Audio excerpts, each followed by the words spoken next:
12 साल का बच्चा बीमार होता है, यहूदियों का, यहूदी का बेटा है।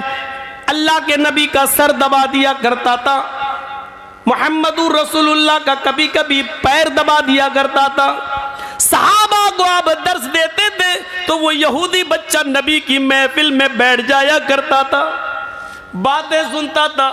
उसका दिल था अल्लाह के रसूल की बातों पर ईमान लाने का, लेकिन घर जाता तो उसका बाप उसको डांटता था और मारता था, इसलिए वो बाप के डर से इस्लाम नहीं लाता था। लेकिन नबी को मालूम था कि वो बच्चा यहाँ आता है, सहाबा किराम के साथ बैठकर मेरी बातें सुनता है। आज पता चला कि वो 12 साल का बच्चा यहूदी का बीमार हो गया है। अल्लाह के नबी चंद सहाबा को लेते हैं और कहते हैं चलो उस बच्चे को देखने चलना चाहिए, जो यहाँ आता था, बैठता था, मेरा दर्द सुनता था। ओ सुनो, बीमार है कौन? यहूदी का बेटा। कौन? जो अभी मुसलमान नहीं हुआ है, उसकी आयादत के लिए जा रहे हैं। कौन? जनाब मुहम्मदुर रसूलुल्लाह। इस्लाम हमें यह सबक पढ़ाता है कि कोई भी आदमी बीमार हो उसको देखने के लिए जाओ। हिंदू और मुसलमान के चश्मे से, यहूदी और ईसाई के चश्मे से नहीं, इंसानियत के चश्मे से देखो और उसको देखने के लिए जाओ। अल्लाह के नबी वहां जाते और उसके सर के पास जाकर बैठ जाते हैं। वो बच्चा सिसकियां ले रहा था, उसकी रूह उखड़ रही थी, उसकी सांसें चल रही थी और उखड़ने के करीब थी, सिसकियां ले रहा था। बस चंद लम्हों का मेहमान था इस दुनिया में। वो अल्लाह के नबी को देखने लगा, फिर अपने बाप को देखता। अल्लाह के नबी ने उससे कहा, बेटे कुल ला इलाहा इल्लल्लाह, ला इलाहा इल्लल्लाह पढ़ लो, ला इलाहा इल्लल्लाह कह लो।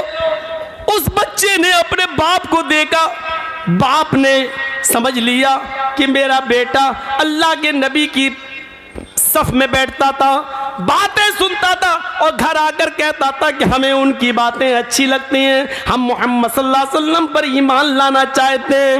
मेरा बेटा आखिरी वक्त है, फिर भी मोहम्मद रसूलुल्लाह को देके चला जा रहा है। इसका मतलब यह है कि आखिरी वक्त में उसका दिल नबी की बातों पर मुतमईन है।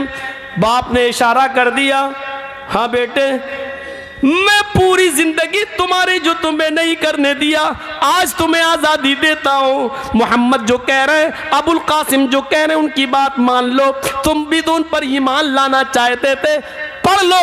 उस बच्चे ने जुमला अदा किया अपने बाप की इजाजत के बाद, अशहदु अल्ला इलाहा इल्लल्लाह व अशहदु अन्ना मुहम्मदन अब्दुहु व रसूलुहु। ये कलमा पढ़ने के फौरन तुरंत, इस कलमा पढ़ने के थोड़ी ही देर, चंद लम्हों के बाद उस बच्चे का इंतकाल हो जाता है।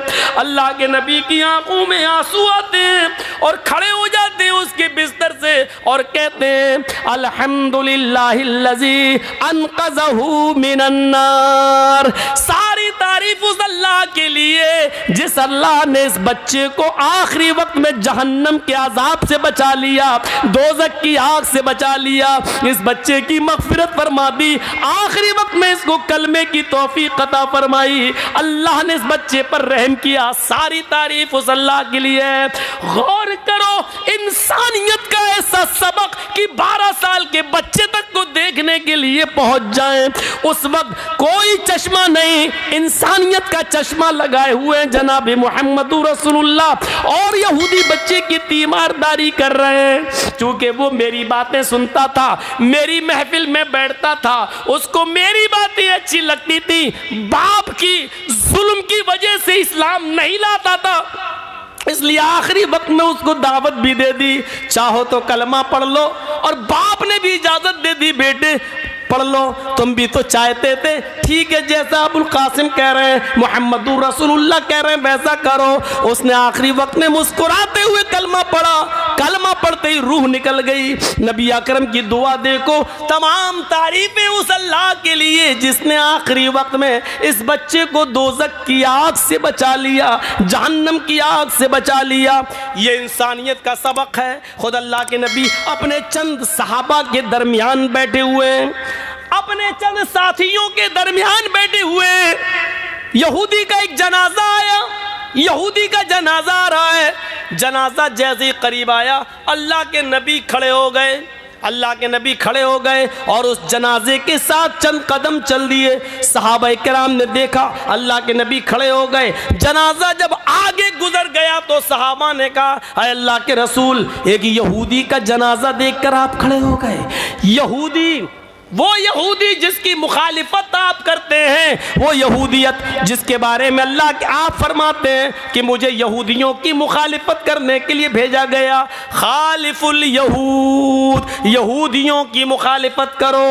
वो यहूदियत जिसके बारे में आप कहते हैं कि बनी इस्राइल मुहर्रम का एक रोजा रखते हैं, तुम 2 रोजे रखो। यहूदी मुहर्रम का एक रोजा रखते हैं, तुम 2 रोजे रखो।